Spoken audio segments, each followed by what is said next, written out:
इन पर राहुल जी आप अपनी कुंडली देख रहे हैं। इसमें लग्न चार्ट मैंने लिया है और नवांश चार्ट लिया है। तो सबसे पहले ये देखिए कि आपका जो लग्न है वो मिथुन है और आर्द्रा नक्षत्र बता रहा है। तो जब भी हम आर्द्रा नक्षत्र में लगन देखते हैं तो उसमें मंगल की गतिविधि बहुत तेज़ हो जाती है। तो मैं वहीं से चालू करूंगा कि यहाँ पर मंगल की स्थिति जो पहले घर में है आपको मांगलिक बना रही है और आर्द्रा नक्षत्र ही इस पहले घर का नक्षत्र है, इसीलिए मंगल यहाँ पे क्रांतिकारी हो जा रहे हैं।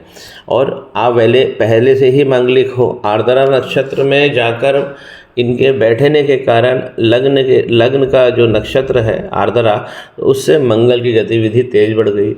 और मंगल जो है वो आपके क्रांतिकारी हैं, बहुत बड़ा हाथ में तिल बनाया है, अंगारक बिल्कुल स्पष्ट दिख रहा है। अंगारक को हम इस प्रकार देखेंगे कि यहाँ पे यदि राहु और मंगल का कॉम्बिनेशन होता है, अब जैसे यहाँ पे मंगल चौथी दृष्टि से 1 2 3 4 राहु भगवान को देख रहे हैं। राहु भगवान की जो सिटिंग है वो अच्छी है, सुख के घर में बैठे हैं, फैमिली में कुछ ना कुछ इशू हमेशा बना के रखेंगे। लेकिन यहाँ पर राहु भाव बहुत अच्छा देंगे क्योंकि यहाँ पे लग्न चार्ट, माफ़ कीजिए, यहाँ पर कन्या लग्न बना हुआ है, कन्या राशि बनी हुई है। तो राहु कन्या राशि में बहुत देते हैं, लेकिन चौथे घर में जब भी बैठते हैं तो घर का सुख बिगाड़ते हैं, आगे जाके आपको धन भी देते हैं। यहाँ पर सबसे जो बड़ी प्रॉब्लम है, एक तो मंगल की हो गई है और दूसरी यहाँ पे देखिए आपके कर्म के घर में, ये कर्म का 10वां घर होता है, ये कर्म का घर है। यहाँ पे शनि केतु भगवान का, इसीलिए काल्प सर्प छाया के रूप में पहुँच गया। कौन सा? ये आपके कर्म का घर है। तो ये वाला आपको शनि और केतु भगवान का, इसका उपाय आपको करना होगा। इसे मैं बहुत अच्छा उपाय आपको बताऊंगा, इससे आपके कर्म के सारे दरवाजे खुल जाएंगे। क्योंकि कर्म के घर में बैठे हुए हैं तो कर्म को पूरी तरह बिगाड़ेंगे। शनि और केतु भगवान का कॉम्बिनेशन बहुत गलत होता है और बहुत सारे जीवन में इल्यूजन्स भी हमें देता है। इसके अलावा जो मुझे इस कुंडली में खास दिख रहा है वो है, हमें चंद्रमा का भी उपाय यहाँ पे करना है। हाथ में मैंने देख लिए हैं, चंद्रमा आपके उच्च राशि में बैठे हैं, लेकिन ये 12वां घर होता है। ये 2 नंबर राशि में बैठे हैं, लेकिन ये 12वां घर है। 12th हाउस में चंद्रमा ओवर थिंकिंग दे देते हैं। व्यक्ति बहुत ज़रूरत से ज़्यादा सोचने लगता है, सोते समय भी सोचता है, करवट बदलते समय भी सोचने लगता है।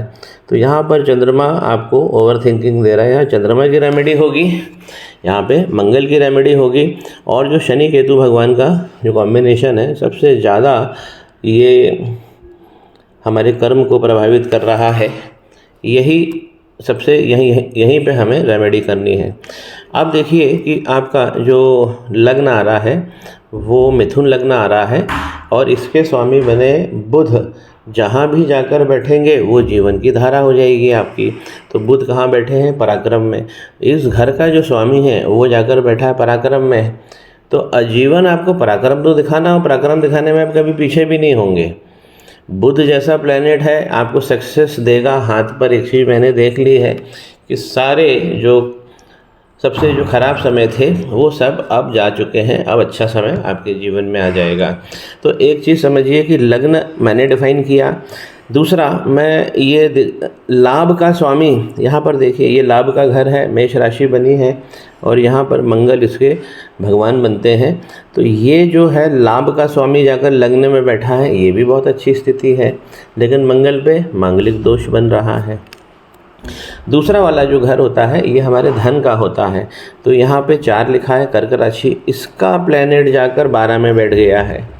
तो यहाँ पर भी हमें रेमेडी इसीलिए चंद्रमा की खास करनी है, क्योंकि धन का प्लैनेट ये धनेश है, 4 नंबर लिखा है, कर्क राशि, स्वामी बने यहाँ पे सूर्य बैठे हुए हैं। तो सूर्य यहाँ पे भाव अच्छा देते हैं, लेकिन चंद्रमा को 12 नंबर, इस घर का स्वामी यदि 6, 8 और 12 में चला जाए, उसकी रेमेडी हमें कर लेना चाहिए। तो धन का आगमन यहाँ से सुनिश्चित होगा। दूरस्थ स्थानों से आपको अच्छा पैसा मिलेगा, जन्म स्थान से आपको दूर जाना पड़ेगा। जो यहाँ पर गुरु की, बृहस्पति भगवान की जो पोजीशन है, गुरु यहाँ 7वें घर में बैठे हैं, आपको सामाजिक प्रतिष्ठा भी दिलाएंगे और जो पत्नी है उसे भी आप तक पहुंचाएंगे। अपनी ही राशि में बैठे हैं, शादी यहाँ पर हो जाती है। थोड़ा इसमें संन्यास का भाव, बृहस्पति की पोजीशन जब भी 7वें घर में होती है, ये संन्यास का भाव देने लगते हैं। तो एक मंगल का काम करना है, शनि केतु और चंद्रमा, यही चीज़ हमने अपने आपके हाथ पर भी देखी है। नवांश चार्ट जो है, जो हमारे जीवन की दशा है, इसमें एक चीज़ बहुत अच्छी हो गई कि इसमें शनि भगवान जो है वो जाकर उच्च के बैठ गए हैं और लाभ में बैठ गए हैं राहुल जी। तो सारे तरीके से आपको लाभ देने, मणि का ट्रायंगल बना है, दूसरा मणिबंध बना हुआ है, लेकिन लाइनें सब चौड़ी हो गई हैं, आइलैंड्स की फॉर्मेशंस उसमें आ गए हैं। जुपिटर मरकरी देखिए यहाँ पे भाग्य में, ये बहुत अच्छा भाव देंगे। मंगल यहाँ पर पराक्रम में है, यहाँ पे मंगल को ठीक करना है और फिर आगे जाके मंगल आपको बहुत बढ़िया पराक्रम देंगे। आपका नवांश चार्ट, यहाँ पे चंद्रमा 5वें घर में आपको संतान, प्यार और विद्या, इन तीनों क्षेत्र में भी श्रेष्ठ बनाएंगे। जो आगे लग्न में खराब हो गए हैं, लेकिन नवांश जो आगे का जीवन है उसमें ये अच्छा बता रहे हैं। तो लग्न चार्ट क्या है, एक तरीके से हमारी जड़ है, और नवांश क्या है, उसका प्रभाव है। हमें जड़ को अच्छा करना चाहिए।